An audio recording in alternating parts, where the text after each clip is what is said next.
وَاتْلُ عَلَيْهِمْ نَبَأَ ابْنَيْ آدَمَ بِالْحَقِّ۔ اب یہ معاملہ ہو رہا ہے قتل ناحق کے سلسلے میں،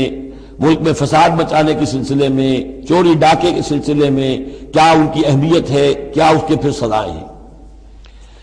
وَاتْلُ عَلَيْهِمْ نَبَأَ ابْنَيْ آدَمَ بِالْحَقِّ، اور اے نبی ان کو پڑھ کر سنائیے آدم کے دو بیٹوں کی کہانی یا قصہ حق کے ساتھ، اِذْ قَرَّبَا قُرْبَانًا،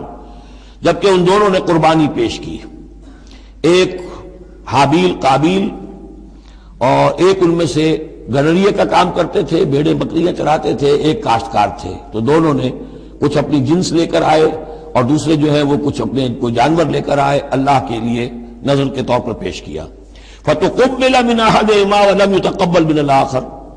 تو ان میں سے ایک کی بھی جو قربانی تھی قبول کر لی گئی اور دوسری کی قبول نہیں کی گئی۔ یہ کیسے معلوم ہوا؟ یہ میں بتا چکا ہوں آپ کو کہ اس وقت کا معاملہ یہ تھا کہ قربانی کی قبولیت کی علامت یہ ہوتی تھی کہ آسمان سے ایک شعلہ سا نیچے اترتا تھا اور وہ اس کو بھسم کر دیتا تھا، گویا کہ اللہ نے قبول فرما لی۔